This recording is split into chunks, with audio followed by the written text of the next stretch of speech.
Assalamualaikum warahmatullahi wabarakatuh.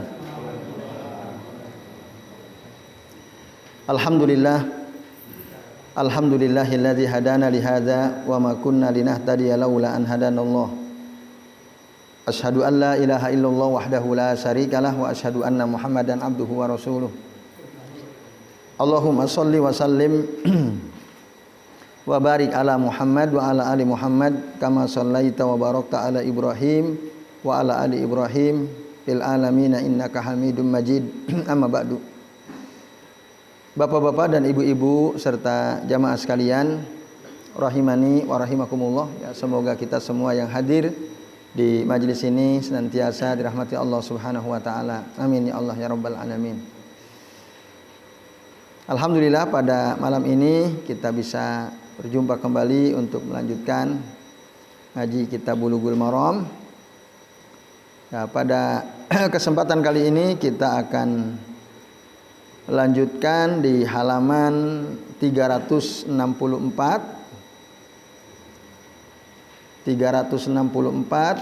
hadis yang ke-838 yang bawah.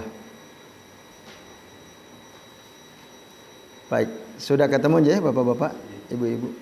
Halaman 364. Hadisnya hadis ke-838.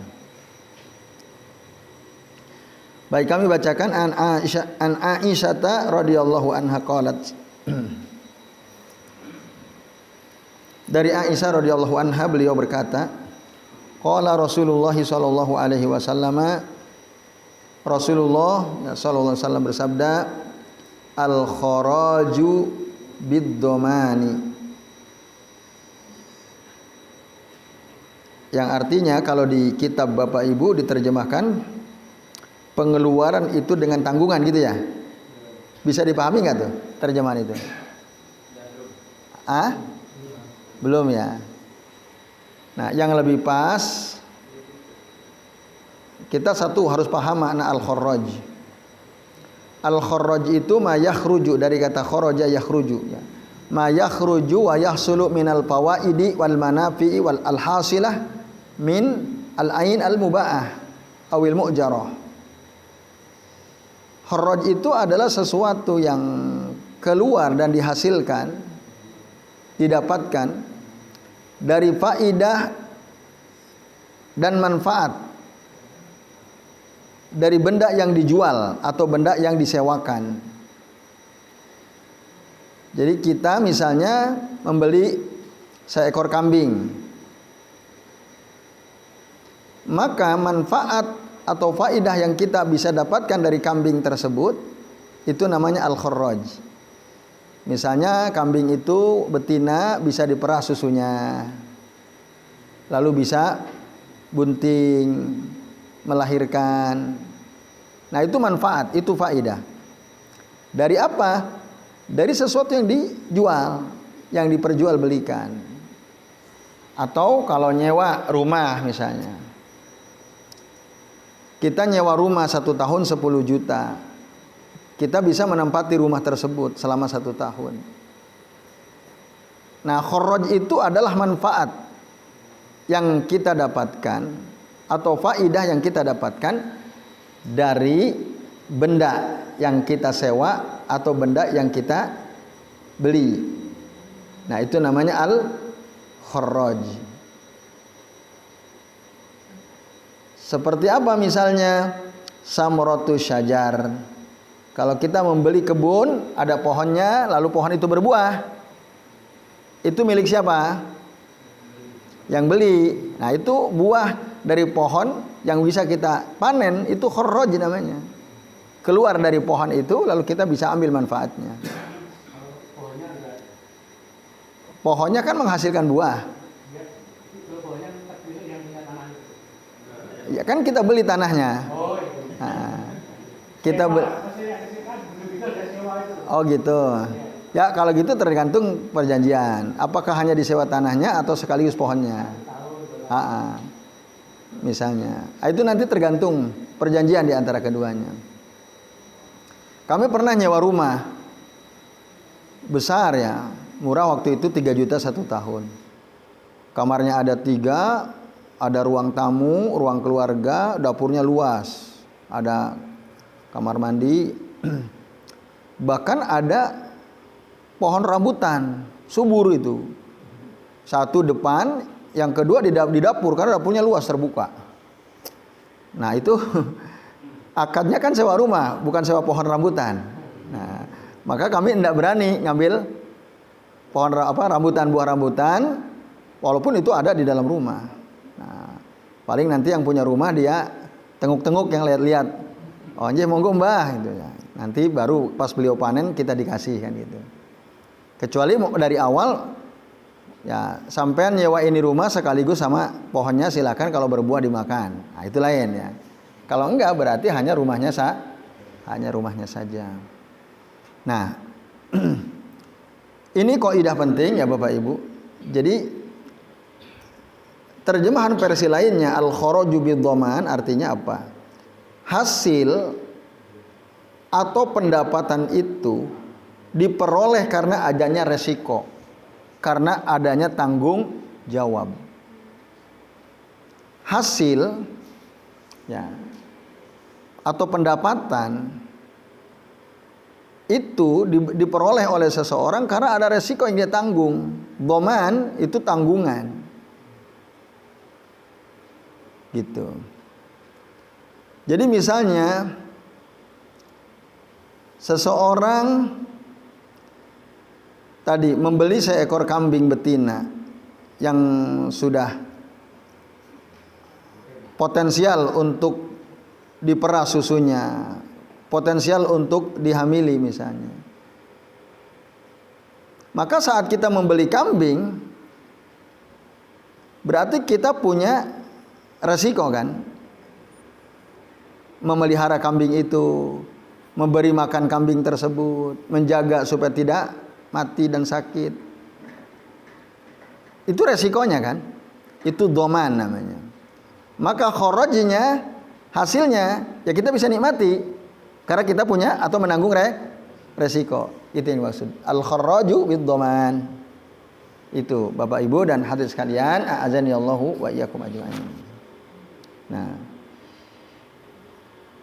jadi kaidahnya adalah siapapun yang menanggung resiko dari suatu benda, suatu harta, maka dialah yang berhak atas hasilnya, atas keuntungannya. Gitu. Orang nyewa mobil ke seseorang, kita nyewa mobil gitu ya. Lalu mobil yang kita sewa kita gunakan untuk nge-grab, cari uang, kita nge-grab. Untuk siapa hasilnya? Untuk yang nyewa atau untuk yang menyewakan? Ya nyewa, yang nyewa. Karena kita punya resiko. Ketika kita sudah bayar ke orang, kita menanggung resiko. Nah, maka keuntungan dari mobil yang kita sewa itu untuk kita, kharajnya untuk kita, karena ada dhaman di situ. Nah, itu Bapak-bapak dan Ibu-ibu serta jamaah sekalian, makna hadis al-kharaju bid-dhaman. Dan ini menjadi kaidah dalam ilmu fikih ya. Nah, jadi hadis Nabi ini menjadi kaidah. Seperti banyak hadis Nabi yang akhirnya menjadi kaidah. Menjadi kaidah ya. Nah, salah satunya ini al-kharaju bid-dhaman. Nah, ini. Tapi bagaimana jika ada orang nyewa rumah misalnya? Ketika dia sudah bayar 10 juta untuk 1 tahun, kan dia bisa apa? Memanfaatkan rumah itu untuk tempat tinggal. Mungkin kalau di pinggir jalan dia bisa buka usaha, kan gitu ya. 1 tahun 10 juta. Maka hasil usaha dia di depan rumah yang dia sewa itu menjadi milik dia karena dia menanggung resiko. Termasuk apabila ada kerusakan rumah itu, siapa yang nanggung jika rumah itu rusak? Rumah yang kita sewa rusak, siapa yang nanggung? Yang nyewa atau yang menyewakan? Si pemilik rumah atau yang nyewa? Nah, kalau ini tergantung. Yang menyewakan rumah dia dapat keuntungan nggak? Dapat kharaj nggak dia? Dapat 10 juta. Ya kan? Kita yang nyewa dapat keuntungan nggak? Berapa manfaat menempati rumah itu? Masing-masing ada keuntungan. Dan masing-masing ada dhamannya, ada tanggung jawabnya, ada resikonya. Nah, para ulama menjelaskan, jika rumah yang disewa itu rusak, lihat kerusakannya karena apa? Kalau kerusakannya karena rumah itu sudah tua, bocor-bocor misalnya, tanggung jawab siapa? Pemilik rumah. Retak-retak temboknya, tahu-tahu ambruk, kayak pesantren Al-Khazini, ya misalnya. Itu yang menanggung resiko adalah yang punya karena dia sudah mendapatkan hasil kharaj tadi, manfaat, dapat uang 10 juta. Tapi jika kerusakan rumah ini karena kelalaian orang yang nyewa, misalnya dia lalai masak, ditinggalin, meledak kompor, kebakaran, siapa yang bertanggung jawab? Yang nyewa. Karena lalai dia. Nah, ini Bapak Ibu dan sekalian, karena kelalaiannya. Tapi kalau ada orang membakar, tahu-tahu rumah kita dilempari obor, ada yang bakar. Nah, itu rumah yang kita tempati. Tanggung jawab kita atau tanggung jawab yang punya rumah? Nah, itu yang ngelempar obor musuhnya siapa? Tinggal gitu. Musuh yang punya rumah atau yang nyewa rumah, kan gitu. Nah, ini jadi dilihat, ditafsil ya, dirinci Bapak Ibu sekalian. Nah, jadi hadis ini ya kaidah penting bahwa setiap keuntungan hasil dari suatu benda harta itu sesuai dengan resiko yang ditanggung. Siapa yang menanggung resiko, maka dialah yang berhak untuk mendapatkan keuntungan al-kharaj tadi. Dia yang berhak mendapatkan manfaat. Jadi wallahu a'lam bishawab. Itu.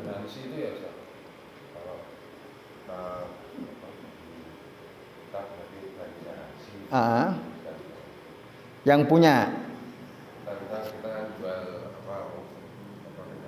Ya.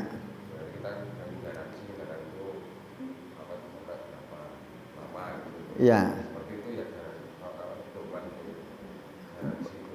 Doman. Ya, doman itu tadi tanggungan sebenarnya. Makna asalnya tanggungan. Menanggung resiko ya. Itu memang kalau kita baca terjemahan di kitab yang Bapak Ibu pegang itu kita agak susah memahaminya kan. Pengeluaran itu dengan tanggungan kan. Maksudnya tadi kharaj itu bukan pengeluaran. Walaupun memang dari kata kharaja, tapi keuntungan, penghasilan. Ya, dari suatu barang yang manfaatnya kita bisa rasakan, kita bisa ambil kalau kita menanggung. Dhaman. Kita sebagai dhamin yang menanggung resiko gitu. Nah, kalau garansi itu boleh ya, ada garansi dari si penjual. Antum menjual motor, ini saya kasih garansi selama berapa lama? 1 tahun gitu. Kalau rusak, nah itu pun biasanya garansi. Kita beli HP kan, itu nggak mutlak kan. Ada garansi bila mana yang rusak itu bukan karena kecerobohan kita yang beli kan.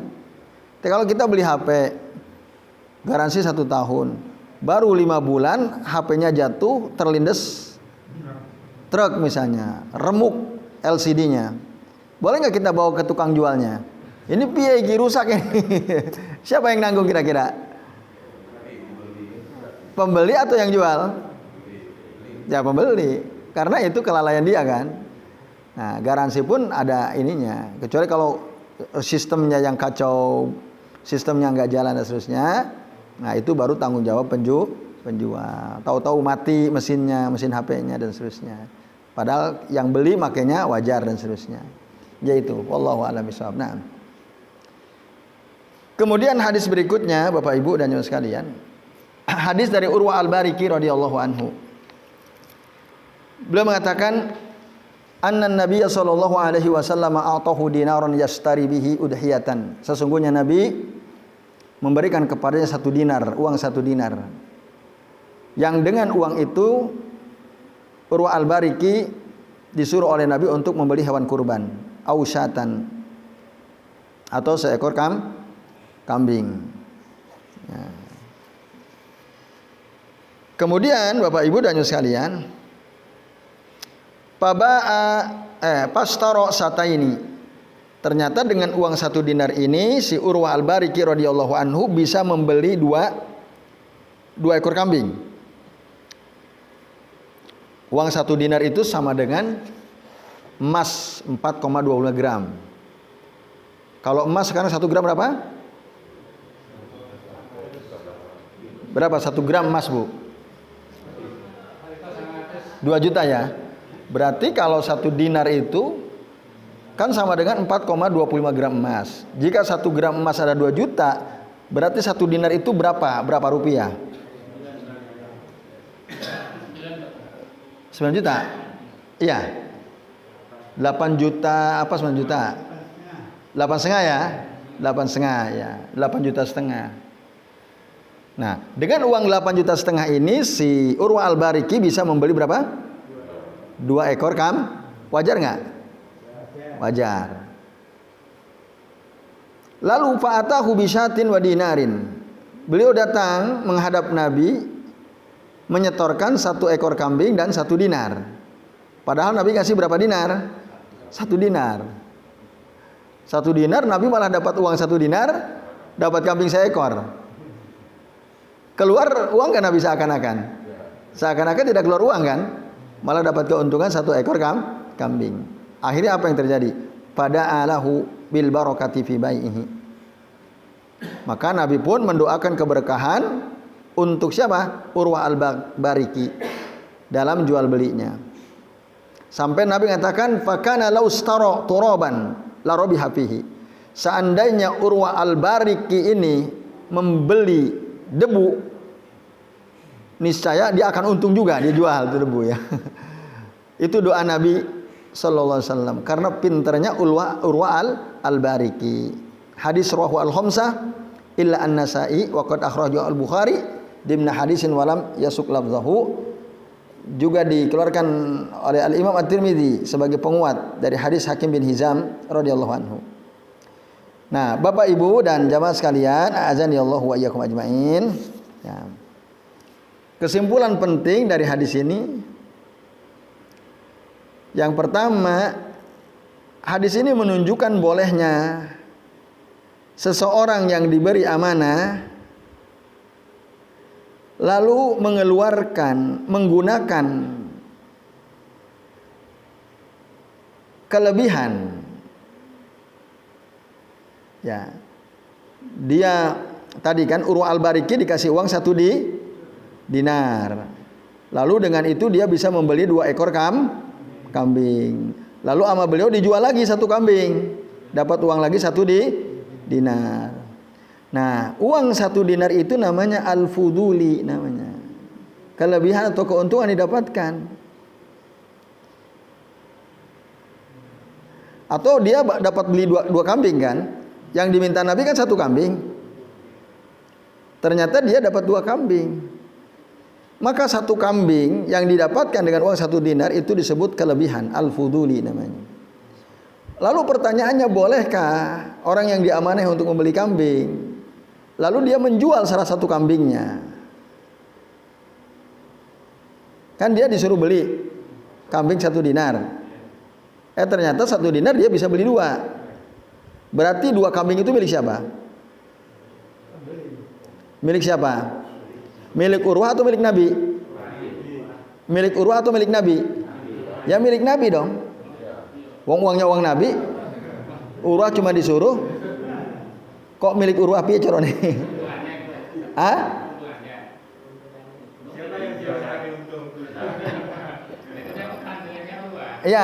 Iya, kepadanya Urwah. Tapi Urwah menjual itu 1 kambing tanpa seizin Nabi. Iya kan? Tanpa seizin Nabi. Itu gimana? Hukumnya boleh atau tidak? Nah, itu. Bapak Ibu dan jamaah sekalian, a'azanillahu wa iyyakum ajmain. Ya, sebagian ulama berpandangan bahwa orang yang diamanahi untuk belanja lalu dia dapat keuntungan dan keuntungannya itu dia gunakan dibelikan yang lain misalnya, ya, entah itu dijual atau disewakan atau digadaikan atau dihibahkan, ya. Jika mengandung kemaslahatan bagi yang mewakilkan, maka itu boleh meskipun tidak diizinkan oleh yang punya harta. Nabi kan tadi tidak memberi izin kan, hanya nyuruh kan. Nyuruh tolong carikan kambing ini uang 1 dinar. Ternyata Urwah Al-Bariki bisa beli 2 ekor kambing. Yang satu dijual sama beliau. Izin dulu gak sama Nabi Urwah Al-Bariki? Tidak, langsung dijual.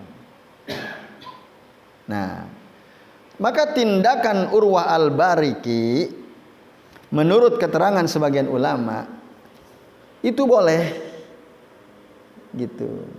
Itu boleh. Karena yang digunakan adalah kelebihannya, yang dijual adalah kelebihannya. Target pokoknya sudah dicapai. Nah, maka ketika Urwah Al-Bariki menjual 1 kambing lagi, itu nggak ada masalah, walaupun tidak izin dulu kepada Nabi. Tapi kan Urwah jujur, disetorkan sama Nabi, kambingnya disetorkan, uang 1 dinarnya disetorkan, dilaporkan kepada Nabi. Makanya Nabi mendoakan dan Nabi tidak menegur, bahkan Nabi mentakrir, mengiyakan, sampai beliau tadi mendoakan Urwah Al-Bariki, ya, pada alahu bil barakah fi bai'ihi fakana la ustara turaban la rabiha fihi. Nah, itu doa Nabi SAW. Jadi hukumnya boleh bila mana kemaslahatannya, keuntungannya kembali kepada yang mewakilkan, kepada yang mewakilkan. Gitu. Nah, ini pendapat Abu Hanifah, riwayat dari Imam Malik, Imam Ahmad, pendapat yang dipilih oleh Syekh Abdul Rahman As-Sa'di, termasuk pendapat yang dipilih oleh Syekh Abdul Aziz bin Baz rahimahullah. Tapi ada sebagian ulama seperti Asy-Syafi'i misalnya mengatakan tidak boleh. Anna tasarrufal fuduli la yasih. Menggunakan kelebihan dan itu bukan milik dia, itu tidak sah, tidak boleh. Karena orang yang mewakilkan sesuatu kepada dirinya, dia belum tentu ridho gitu dengan tindakan dia. Nah, itu kata Al-Imam Asy-Syafi'i. Termasuk as-sahih min madhhabi al-Hanabilah. Apa dalil mereka yang mengatakan itu nggak boleh itu? Tindakan seperti yang dilakukan oleh Urwah Al-Bariki itu tidak boleh. Kita diamanahi sesuatu untuk membeli sesuatu, kita dapat untung panitia kurban misalnya. Udah deh kita beliin lagi yang lain misalnya. Beliin kapak lah atau pisau sembelih dan seterusnya. Karena turah gitu. Menurut yang pertama, jika itu manfaatnya masalahnya kembali kepada yang mengamanahi boleh. Gitu. Sementara menurut yang kedua tidak boleh. Karena itu bukan miliknya dia. Sementara Nabi mengatakan la tabi ma laisa indaka, kata Nabi. Jangan kau menjual sesuatu yang kamu tidak miliki. Itu punya Urwah bukan kambing itu? Bukan. Nah, Nabi pernah mengatakan la tabi ma laisa indaka. Jangan kau jual apa yang kau tidak punya, yang kau tidak miliki. Hadis sahih ya. Nah, itu dasar mereka. Jadi sesuatu yang bukan milik kita, yang bukan di bawah kekuasaan kita, lalu kalau kita gunakan, kita jual, maka baik manhiyun anhu. Ini termasuk jual beli yang dilarang. Berdasarkan hadis tadi la tabi ma laisa indak. Nah, dari dua pendapat ini Bapak Ibu, mana yang lebih kuat? Boleh atau tidak boleh menurut jenengan kira-kira? Nah, berarti apa yang jenengan sampaikan sama seperti pandangannya Syekh Abdullah bin Shalih Al Fauzan. Pendapat yang pertama itu lebih kuat. Apa dasarnya? Ya hadis ini. Hadis Urwa Al-Bariki disetujui oleh Nabi, bahkan didoakan. Gitu. Karena tindakan Urwa itu memberikan manfaat kepada Nabi, kemaslahatan kepada Nabi yang mewakilkan. Maka Nabi mestinya menerima, mestinya bersyukur kepada Urwa. Kalau Bapak Ibu ya punya uang 30 juta, minta tolong teman, Pak tolong saya ya cariin motor NMAX yang ya keluaran tahun 2020 lah. Ini ada uang 30 juta. Siap. Ternyata teman kita ini pinter. Dia dapat motor NMAX 2 30 juta. Misalnya, karena dia pinter kan. Lalu uang yang kita kasih ke teman kita 30 juta, dia balikin utuh 30 juta dan kita dapat motor NMAX juga. Kira-kira kita tolak atau kita terima? Kita tolak atau terima kira-kira? Hanya orang bodoh yang menolak. Iki piye iki, aku kan tadi ngasih 30 juta, aku dapat uang 30 juta, kasih dapat motor juga. Enggak mau. Ah, itu al-jahil, al-ahmak kan. Itu orang bodoh itu, orang jahil. Makanya Nabi pinter, terima semua. Nah, ini hanya orang jahil ya. La ya'ba misla hadza illa jahilun aw ahmaq. Tidaklah mungkin menolak seperti ini kecuali orang jahil atau orang bodoh sekali ya, ahmak. Nah, kan kalau curiga tinggal mana surat-suratnya kan gitu. Nah, tinggal dikonfirmasi ya.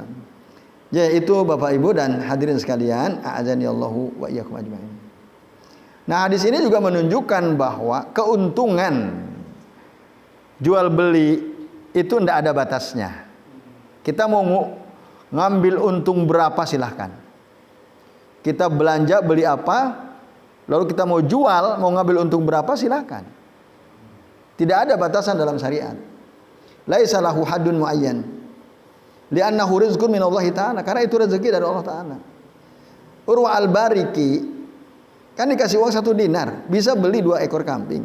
Ternyata beliau bisa jual 1 kambing itu dengan 1 dinar. Padahal tadi dapat kambingnya setengah dinar, dapat keuntungan berapa itu? 100% ya, 100% itu. Jadi kalau kita misalnya beli barang harganya 50.000, kita jual 100.000 boleh nggak? Boleh, nggak ada masalah. Kita jual 200.000 boleh nggak? Boleh, selama ada orang yang mau kan silakan aja. Tinggal orang mau nggak gitu, beli barang yang kita jual. Nah, jadi dalam syariat an-ribha laisa lahu haddun muayyan. Ngambil keuntungan itu tidak ada batas, silahkan. Nah, ini sekalian. Ya. Karena orang itu bisa untung, bisa rugi. Setiap kita kan menghadapi 2 kemungkinan itu kan. Ketika kita beli suatu barang dengan harga yang murah, tahu-tahu barang itu jadi naik harganya. Kita jual dengan harga pada hari itu. Untung atau tidak? Untung. Atau kita beli barang mahal, ternyata 1 tahun kemudian anjlok. Kita sementara butuh uang. Rugi atau untung? Rugi. Karena anjlok, turun harganya. Nah, itu mungkin terjadi pada seseorang. Nah, ini Bapak Ibu dan jamaah sekalian, a'adzanillahu wa iyyakum ajmain. Nah, Urwah itu tadi mendapatkan keuntungan berlipat. Tapi, nah, perlu diperhatikan, kalau kita mau menjual sesuatu, bersikap tasammuh hada afdal. Tasammuh itu longgar ya, gampangan. Dalam menjual, dalam membeli, dalam meminta hutang, menagih hutang, gampangan. Nah, ini adalah suatu keutamaan. Kata Nabi dalam hadis sahih riwayat Al-Imam Al-Bukhari dari Jabir bin Abdullah radhiyallahu anhu, apa kata Nabi? rajulan samha. Allah memberikan rahmat kepada seseorang yang samha, gampangan, longgar. Idza ba'a, ketika dia menjual sesuatu, wa idza ishtara, ketika dia membeli sesuatu, wa idza iqtada, ketika dia menagih hutang.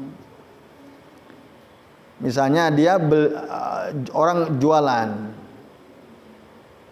dia beli dari tengkulak jeruk 1 kilo 10.000. Lalu dia jual 20.000 misalnya. Ngambil keuntungan 100% kan? Tapi ketika ada orang beli, Bu atau Pak, berapa ini 20.000? Oh nje, tapi nggak apa-apalah buat jenengan 18 saja misalnya. Kira-kira pembeli senang nggak? Di situ udah ditulis 20.000, tapi pas dia mau bayar 18 nggak apa-apa. Udah dapat untung belum? Ya udah 8.000 per kilo. Itu namanya samha. Menjual dengan gampang. Begitu juga membeli. Ya, misalnya ada penjual, dia untungnya ngambil per item itu cuman 500 rupiah misalnya. Lalu kita tawar. Nah, kerupuk misalnya. Dia beli dari produsen 500 rupiah, dia jual 1.000. Untungnya kan 500. Lalu kita beli, kita tawar, Bu ini 600 saja Bu ya, bukan 1.000, ini 600 satunya Bu ya. Nah, dia cuma untungnya berapa? 100 rupiah. Aduh Pak, terlalu mepet ya Pak, gitu untungnya. Terus piye? Ya itu, saya jualnya 1.000. Oh ya wis rapopo, tak beli 1.000, tak borong semua ya Bu ya. Atau nggak apa-apa tak tambahin jadi 1.100 misalnya. Nah, itu namanya samha, pembeli yang gampangan. Kira-kira penjualnya senang nggak? Oh senang banget. Nah, atau wa idzaqtado itu nagih hutang. Ada orang punya hutang sama dia, ya ternyata pas bulan ini agak susah. Biasa dia nyicil per bulan 1 juta gitu ya misalnya. Karena dia hutangnya banyak, 20 juta. Dicicil dalam jangka waktu 20 bulan misalnya. 1 tahun 8 bulan. Pas didatangi bulan Oktober, mana Pak cicilannya? Aduh maaf ya Pak, ini apa bulan September kemarin ya, saya pas susah ya Pak, ekonomi saya pas sulit gitu. Saya gimana Pak? Saya nggak bisa bayar nih untuk bulan September. Sekarang udah Oktober tanggal 5. Nah, lalu yang ngutangi bilang, "Oh, jadi betul apa-apa. Kalau emang jenengan nggak punya, esok apa-apa nanti." Nah, sikap begitu itu namanya samha. Kira-kira yang hutang itu seneng nggak digituin? Seneng. Atau bahkan yang ngutangi, ya wis, untuk cicilan bulan September udah dianggap lunas. Nah, kami pernah tuh mengalami seperti itu. Pak maaf nih, saya nggak bisa bayar hutang bulan ini. Udah nggak apa-apa. Saya anggap antum udah bayar gitu. Jadi antum catat aja bahwa bulan ini cicilan tetap antum bayar. Nah, waduh itu seneng banget kita kan. Udah nggak bisa bayar tapi tetap dihitung bayar. Nah itu namanya samha. Idzaqtado. Nah ini Bapak Ibu sekalian. Jadi rahimallahu rajulan samhan idza ba'a wa idza ishtara wa idzaqtada. Hadis akhrajahu Al-Bukhari. Yaitu di antara beberapa kesempatan penting. Nah, terus ini kaitannya dengan panitia kurban.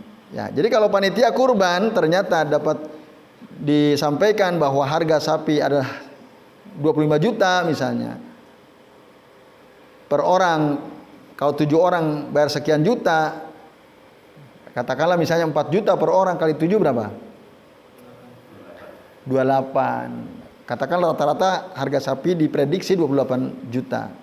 Ternyata di lapangan hanya 25 juta. Turahnya berapa?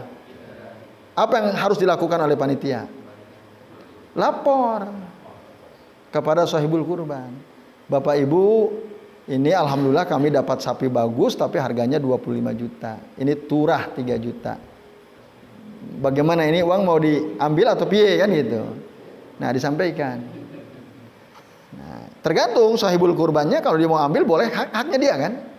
Tapi kalau dia kan karena 7 orang 3 juta bagi 7 berapa? Berapa? 400.000 lebih ya, hampir 500 lah ya per orang, kan 7 orang kan 3 juta. Nah, mau diambil ya boleh, tapi kalau dia samhan tadi, samhan dia pun Pak boten nopo-nopo dipakai panitia mawon, panitia seneng nggak kira-kira? Seneng banget. Ya udah pakai panitia aja, kan upah capek dan seterusnya. Nah, itu samha Bapak Ibu. Tapi kewajiban panitia tetap melaporkan kepada sahibul kurban seperti yang dilakukan oleh Urwah al-Bariki radhiyallahu anhu. Nah, Bapak Ibu dan jamaah sekalian, ada video seorang ulama besar di Indonesia. Belum lama beliau meninggal dunia. Dalam salah satu ceramahnya beliau mengatakan, kalau sampean jualan apapun kok enggak laris-laris, ben laris, maka tulisilah di barang yang sampean jual itu Urwah al-Bariki. Tulisi. Itu ulama besar, belum lama meninggal. Saya nggak usah sebut namanya ya. Nah, ada videonya itu. Nanti antum kata kuncinya cari kelebihan menulis Urwah al-Bariki, nanti keluar videonya. Ya. Jadi kalau jenengan, kata beliau ya, jualan apa itu tulis aja barangnya Urwah al-Bariki. Beliau cerita. Jadi ada teman saya itu jualan mebel. Mebelnya nggak laku-laku. Akhirnya coba kamu tulisin tuh, setiap mebel itu pakai tulis Urwah al-Bariki, Urwah al-Bariki, laku semua katanya. Ini karena keberkahan doa Nabi untuk Urwah al-Bariki. Kayak gini ini ngarang atau berdasarkan syariat ini? Ngarang ini. Itu nggak bisa begitu.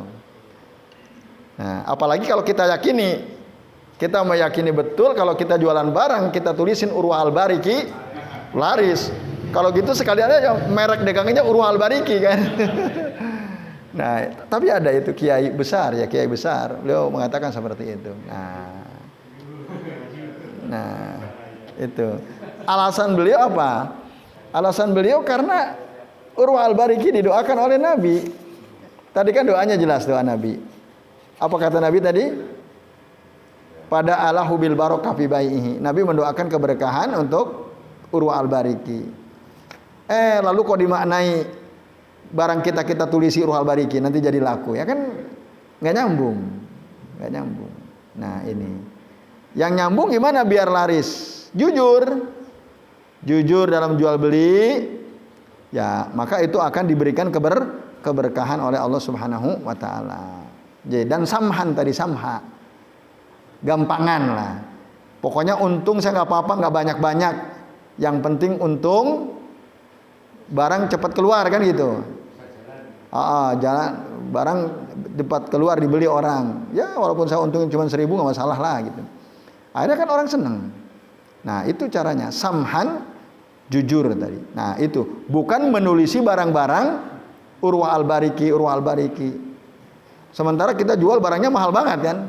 Walaupun ditulis 5 kali Urwah al-Bariki kan repot itu. Satu mebel orang jual semua hanya 5 juta lemari gitu ya. Tapi dia jual 15 juta. Walaupun dia tulisi 10 nama Urwah al-Bariki, kira-kira laku nggak tuh? Padahal di pasaran 5 juta, dia jual 15 juta. Ya nggak akan laku. Karena orang ada pembanding. Nah ini. Tapi orang awam percaya itu. Orang awam percaya. Yang ngomong siapa? Wong kiai besar yang ngomong. Yang ngomong kiai besar. Jadi langsung dibikin stiker Urwah al-Bariki tempelin, Urwah al-Bariki tempelin. Jangan-jangan Pak Luki itu habis ini beliau bikin stiker Urwah al-Bariki ini. Jual souvenirnya gitu ya. Nah ini ya Bapak Ibu dan sekalian, a'azanillahu wa iyyakum ajmain. Nah ini fenomena yang ada di masyarakat ya. Ada orang seperti itu berkaitan dengan hadis Urwah al-Bariki ini. Saya kira sampai sini dulu ya, supaya ada waktu tanya jawab. Ini sudah jam 9 kurang 3 menit. Monggo Bapak Ibu dan hadirin sekalian, barangkali ada di antara antum yang mau bertanya, kami persilahkan. Adakah? Ya, monggo Pak Budi. Dagang kita boleh ngambil keuntungan yang banyak. Tapi itu ada istilah beli kasih. Pedagang bakso, bodoh itu, satu sawah itu, dia dinaikkan. Kalau yang beli temannya cuma 9,5 ya. Tapi kalau yang nggak menang itu sampai 12,5. Gimana hukumnya? Membeda-bedakan dulu. Iya. Boleh nggak? Boleh. Boleh. Nggak pilih kasih wong teman sendiri kan? Ya boleh. Tetangga. 12. Tetangga cuma 10.000 gitu kan? Boleh, nggak masalah. Banyak kasusnya. Bahkan andai kata tidak ngambil untung pun terserah dia kan? Karena ini tetangga saya satu mangkok modalnya 8.000, ya wis tak jual 8.000, boleh saja. Nah itu. Tapi tentu jangan sampai membuat orang iri kan. Caranya gimana? Ya orang lain jangan tahu kalau harganya, kalau kesimpulan cuman 10.000, sementara yang lain 12.000 misalnya. Isi tadi dia tanya tuh, kok tadi kok saya 12,5? Kamu semua. Kayak itu loh, saya tanya tadi. Ya tinggal dia terangkan, karena saya tonggone kan gitu. Iya, saya temannya. Itu gak ada masalah. Cuman pedagangnya jangan gini. Untuk kamu cuma 10.000, yang lain 12.000. Diumumkan terang-terangan, yaitu nanti membuat orang iri kan. Jadi selama itu dilakukan tidak secara terbuka, itu haknya dia, tidak masalah. Jadi itu. Wallahu a'lam bishawab. Masih ada yang lain? Ya, silakan Bu.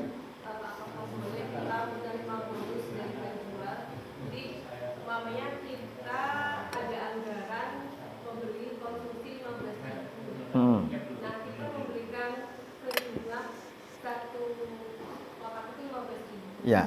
Sejumlah uangnya 50 gitu. Nah, dari penjualnya itu, karena Anda udah membeli produk saya memberikan bonus ini kepada Anda. Katakanlah satu kotak kue atau uang 50.000 itu. Ya. Kita diberi hadiah oleh si penjual. Ya. Boleh, nggak ada masalah. Bukan, kan yang harganya tetap sama kan, misalnya 15.000 per kotak. Semua orang beli 15.000 per kotak. Lalu karena kita beli 50 kotak, akhirnya dia ngasih hadiah satu kotak. Gitu kan? Atau mengembalikan uang 50.000 misalnya. Feedback lah, dikasih feedback. Kita itu disuruh kantor. Oh ya, ya. Nah itu. Kalau kita kembali ke Urwah Al-Bariki, itu uang 50.000 kita kantongin atau balikin ke kantor? Ya, walaupun harganya sesuai, tapi kita dapat keuntungan. Kita yang disuruh kantor, Bu atau Pak, tolong belanja ini, satuannya harganya 15.000, belilah 50 kotak, 50 bungkus. Pas kita beli, penjual kan senang dibeli kan, Bu. Terima kasih ya sudah mau belanja sini. Ini tak kasih bonus satu kotak. Atau ada feedback uang 50.000 misalnya. Pertanyaannya, bolehkah bonus satu kotak itu langsung kita nikmati? Gitu kan? Tak bawa pulang aja ke rumah. Buat dimakan bareng-bareng sekeluarga kan? Kalau uang berarti feedback 50.000 tak kantongin aja, masukin dompet. Wong kan perusahaan gak rugi, lembaga gak rugi. Kantor nggak rugi. Nah, Bapak Ibu dan sekalian, dalilnya adalah hadis Urwah ini tadi. Andai kata Urwah mengantongi uang 1 dinar, bawa seekor kambing ke Nabi, Nabi rugi tidak? Tidak rugi. Tapi apa yang dilakukan Urwah? Urwah mengantongi uang 1 dinar itu atau melaporkan kepada Nabi? Melaporkan kepada Nabi. Nah ini contoh. Oleh karenanya Bapak Ibu, sebaiknya kalau kita diamanahi sesuatu, misalnya kita dapat keuntungan, ya kita laporkan. Dulu pernah kasus yang lainnya, ada beberapa sahabat Nabi, oleh Nabi diberi tugas untuk mungut zakat. Zakat kan dulu dijemput kan, orang-orang kaya itu didatangi. Kemudian ada sahabat lapor, ya Rasulullah, ini tugas sudah saya lakukan, ini zakat dari si fulan, tapi ini saya dikasih sama si fulan. Jadi dia dapat hadiah dari muzaki. Hadiah dari muzaki. Tapi dia lapor. Ini katanya untuk saya, ya Rasulullah. Tapi dia lapor ini untuk saya. Nah, apa kata Nabi?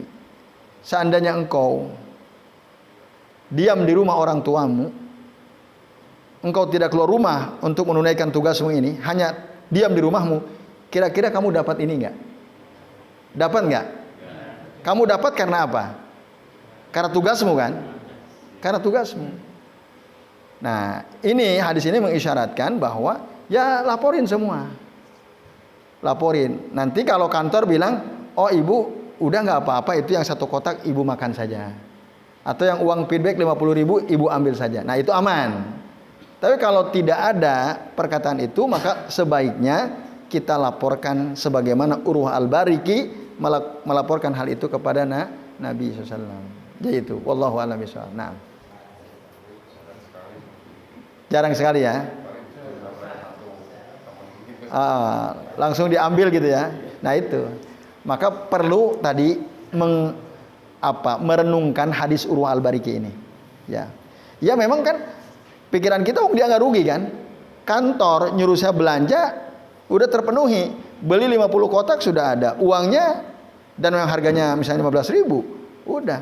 Jadi kalau saya dikasih hadiah 1 kotak atau ada feedback 50.000, ya untuk saya dong. Orang mikirnya gitu kan, pada umumnya. Tapi kalau kita merujuk kepada hadis Urwah Al-Bariki atau hadis teguran Nabi kepada orang yang petugas zakat tadi, dia mengatakan ini untuk saya. Itu menunjukkan bahwa keuntungan yang didapatkan oleh seseorang yang diamanahi itu harusnya dilaporkan dulu. Nah, syukur-syukur kalau kita sudah lapor, ya udah itu feedbacknya buat jenengan. Makanan 1 kotaknya buat jenengan. Nah, itu halal kalau gitu. Tapi kalau belum, nah jadi menyelisihi sunnah sahabat ini. Bahkan Nabi menegur tadi, andai kata kamu diam di rumahmu, bukan petugas zakat, kamu dapat nggak ini? Enggak, ya udah berarti itu bukan milikmu gitu. Dikembalikan kepada Baitul Mal kan. Jadi itu wallahu a'lam bishawab. Nah. Baik Bapak Ibu dan jemaah sekalian, sementara ini yang bisa kita bahas. Terima kasih atas perhatiannya. Mari kita akhiri dengan doa kafaratul majlis. Subhanakallahumma wa bihamdika asyhadu an la ilaha illa anta astaghfiruka wa atubu ilaik. Wa sallallahu ala Muhammadin wa ala alihi wa sahbihi wa baraka wa sallama alaihim ajmain. Billahi taufiq wal hidayah. Wassalamualaikum warahmatullahi wabarakatuh.